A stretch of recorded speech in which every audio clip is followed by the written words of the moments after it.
I want you to listen and imagine the peaceful, restorative, grounding sounds of a small waterfall, that little trickle. That is kind of the visual I want us to have with this new moon in Capricorn ruled by Saturn and Pisces. Here's the chart. Let's get into it.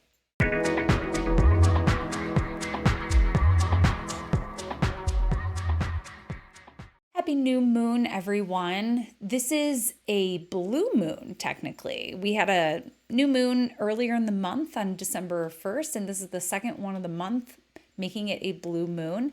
Really doesn't have that much of an implication astrologically. There are astrological blue moons where we see double lunations within one sign about 30 days apart, and that is more important for us as astrologers, but that is not the case here right now. Right now, we've got a new moon going down in Capricorn. This is occurring at 9 degrees Capricorn and 43 minutes. So, as I started to explain in my solstice update, this is a through and through Saturnian lunation. And a lot of people get nervous when they hear Saturn, unless you've been initiated and you're like, yes, Saturn, I love you. This is a Saturnian lunation through and through. And luckily, Saturn is doing supportive things here. In fact, it's making an aspect, a harmonious aspect with our lunation. And so therefore, the lunation is received by Saturn, and Saturn is able to be very supportive here. So I'm going to be talking a lot about Saturn here today. Saturn has to do with patience. There is no need to rush a good thing. Patience, being able to time things out so that you don't mess up. I've been playing Mario a lot with my kids this week, and my daughter is getting into it. And, if you move too fast in Mario, you're going to die. You're going to get like hit by a shell or something flying through the air. And so the mantra in our house over the last week has been time it out, time it out. And it's so Saturnian, just to kind of like be patient, stealthy, strategic. And that's something that we really want to keep in mind at this time. Mars is retrograde. So it is a time to rest and retreat and replenish. And even though Mars has almost nothing to do with this lunation itself, it's still highly important for us to pay attention when Mars is retrograde. So it is part of the backdrop indeed. I mean, if we want to make an argument, Mars is exalted in Capricorn, which is why Mars performs exceptionally well in the sign of Capricorn, because it's able to be measured and therefore more productive and efficient, and to hit its targets with greater accuracy. So that's what season it is. It's Capricorn season. Capricorn in the winter, in the northern hemisphere, it's a time of rations. It's a time of moving slower. Heat energizes and animates, whereas Capricorn is a cold sign. It slows things down. We have to conserve our energy at this time. Capricorn is all about discipline as well, being ruled by Saturn. So this would be a really great lunation to apply yourself toward something that you've been working on, to take a step toward your goal, to abstain from things that are distracting you from your goal, to become really focused. And Saturn is the sign of the renunciate, the devotee, someone who says no to the temptations of the world, and there are many, so that it can really focus and become masterful in something. And so this lunation is really supportive to that, to whatever you want to focus your intentions on at this time. This is really great for sobriety too. So I know since Saturn's been in Pisces, sobriety is absolutely trending, and it's a great thing.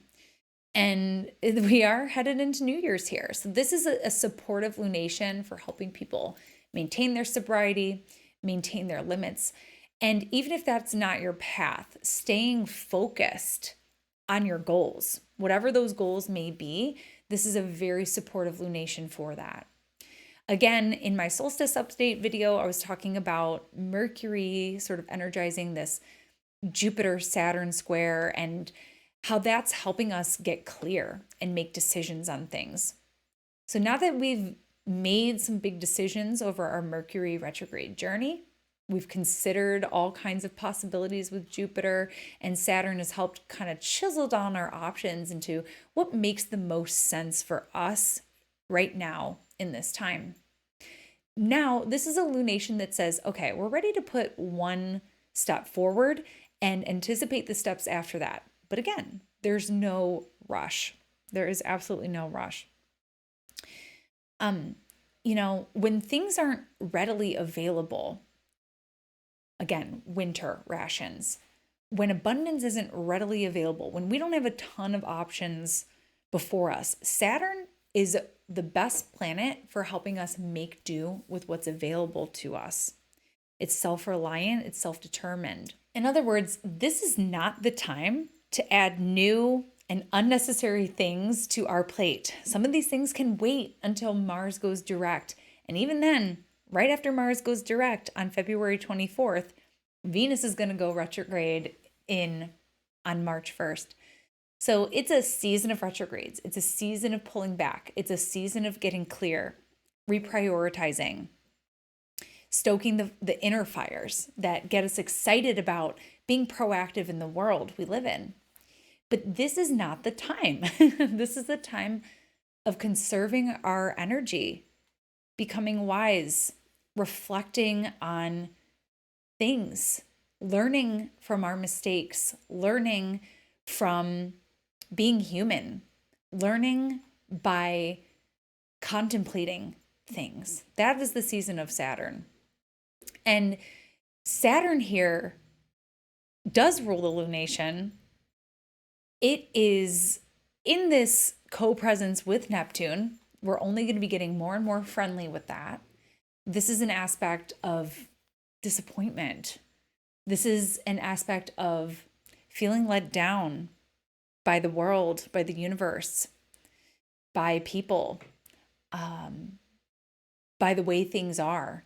But you know what? When that cycle recedes in early 2026, it's going to help us to be able to rebuild and find where we do have faith in something and start to build back up again. But right now we're feeling kind of low. And Saturn says, let's not rush ahead. Let's take it all in. Saturn is also in a square to Jupiter and Gemini, which is a little overwhelming. So it's a lot to take in. It's like too much. It's too much. Our brains aren't meant for this. Our system isn't meant for this. So Saturn's trying to create some boundaries there with the intake of information. And at the same time, while Saturn's trying to help us condense and streamline, Jupiter is here in a square to Saturn saying, hey, don't give up hope. Don't give up hope. It's able to rally and encourage and help us to find the silver lining in things. Jupiter is here to give perspective. So even if that emo Pisces Saturn situation is making us feel low or even hopeless about things, like things are not looking great, hopes are dashed right now, Jupiter is saying, yeah, but you know what? In the grand scheme of things, there are always major ups and downs, and we somehow keep finding our way through. So that's a little bit about this lunation for the month. I hope that it's supportive for you. I hope that it's quiet and restorative for you, coming off of that really exciting Venus-Uranus square. Hopefully that was lots of fun. Maybe some of us are celebrating our New Year's a little early this year. But I hope that this new moon is restorative and offers you some valuable reflections and perspective. And I wish you a happy new year.